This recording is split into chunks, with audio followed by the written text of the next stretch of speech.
Assalamualaikum warahmatullahi wabarakatuh. Selamat pagi anak-anakku yang soleh dan solehah.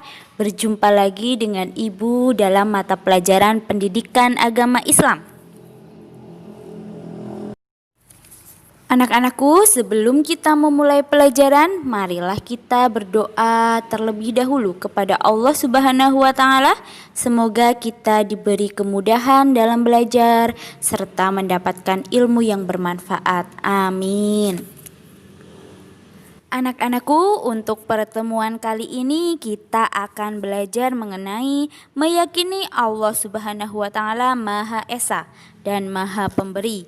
Dengan tujuan pembelajaran menyebutkan arti Allah Subhanahu wa Ta'ala Maha Esa, menyebutkan bukti Allah Subhanahu wa Ta'ala Maha Esa, menyebutkan cara meyakini bahwa Allah Subhanahu wa Ta'ala Maha Esa, menjelaskan bahwa Allah Subhanahu wa Ta'ala Maha Esa, serta menyebutkan arti Al-Wahhab, menyebutkan bukti Allah Subhanahu wa Ta'ala Maha Pemberi, menyebutkan cara meyakini bahwa Allah Subhanahu wa Ta'ala Maha Pemberi, dan menjelaskan bahwa Allah Subhanahu wa Ta'ala Maha Pemberi. Anak-anakku, marilah kita memulai pelajarannya. Let's go! Allah Subhanahu wa Ta'ala Maha Esa. Allah Subhanahu wa Ta'ala itu hanya satu, anak-anak. Allah Subhanahu wa Ta'ala tidak membutuhkan yang lain. Allah tidak punya sekutu atau sesuatu yang menyamainya, sama dengannya atau menyerupainya. Bayangkan kalau di dunia ini ada dua Tuhan, pasti keadaannya akan kacau, karena dua Tuhan bisa memiliki dua keinginan. Misalnya, yang satu mau menghidupkan sementara yang satu mau menghancurkan, maka dunia akan kacau dan hancur. Kita harus selalu mengingat Allah Subhanahu wa Ta'ala. Hanya kepada Allah kita berharap, tidak kepada yang lain. Tidak boleh ada Tuhan lain. Kita perlu sholat dan berdoa meminta pertolongan hanya kepadanya. Kita tidak boleh menyekutukan Allah Subhanahu wa Ta'ala. Allah Subhanahu wa Ta'ala berfirman dalam Al-Quran surat Al-Ikhlas ayat 1. A'udzu billahi minasy syaithanir rajim. A'udzu billahi minasy syaithanir rajim. Bismillahirrahmanirrahim. Bismillahirrahmanirrahim. Qul huwallahu ahad. Qul huwallahu ahad. Artinya, katakanlah Dia adalah Tuhan Allah Subhanahu wa Ta'ala yang Maha Esa. Quran surat Al-Ikhlas ayat 1. Orang yang menyembah selain Allah dinamakan musyrik, sedangkan perbuatannya disebut syirik. Perbuatan syirik adalah perbuatan dosa besar. Orang musyrik akan masuk neraka. Segala ibadah yang kita lakukan patutnya itu hanya kita tunjukkan kepada Allah Subhanahu wa Ta'ala.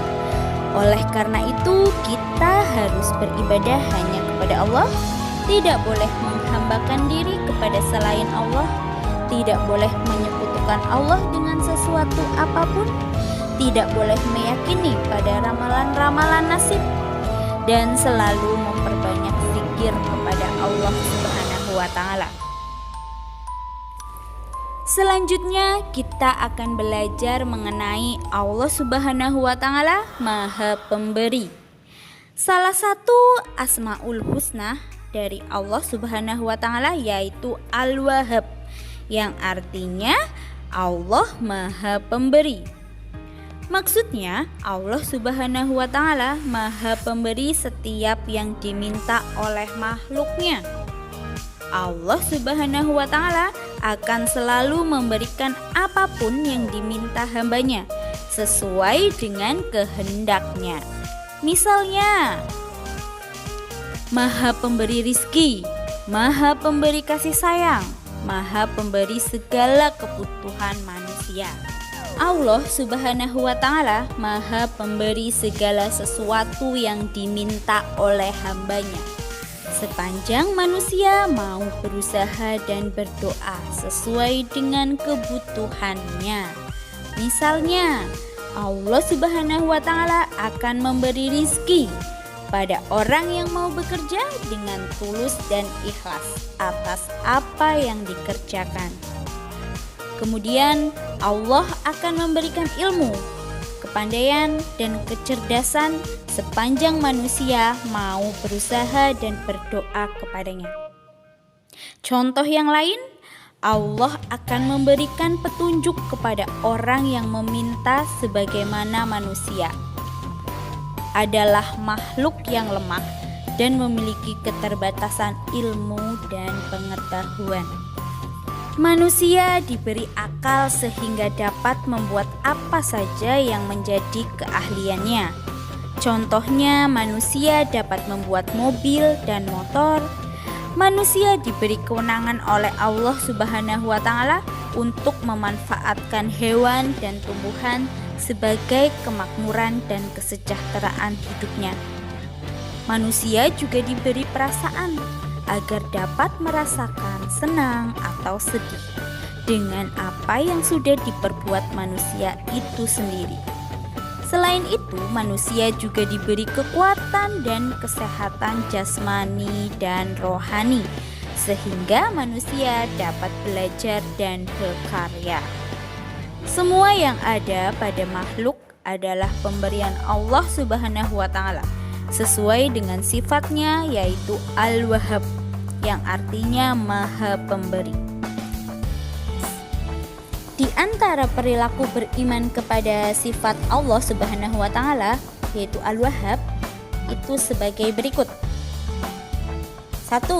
Bersikap dermawan dan penyantun, baik kepada saudara maupun pada orang lain.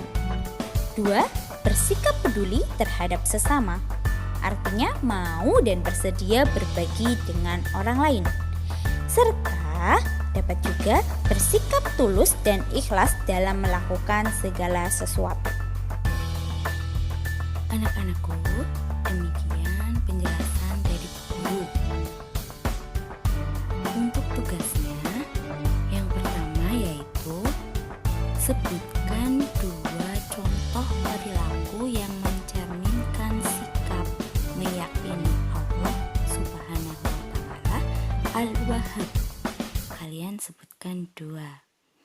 Kemudian nomor 2, menurut pendapatmu apa yang akan terjadi jika di alam semesta ini terdapat Tuhan yang banyak jumlahnya? Anak-anakku yang soleh dan soleha, demikian materi kita pada hari ini. Semoga bisa bermanfaat untuk kita semua. Amin. Terima kasih atas perhatian kalian. Maaf jika ada salah-salah kata dari Ibu. Sebelum Bu Guru akhiri, Bu Guru berpesan kepada kalian untuk selalu menjaga kesehatan. Jangan lupa sholat dan ngajinya. Bu Guru akhiri. Wassalamualaikum warahmatullahi wabarakatuh.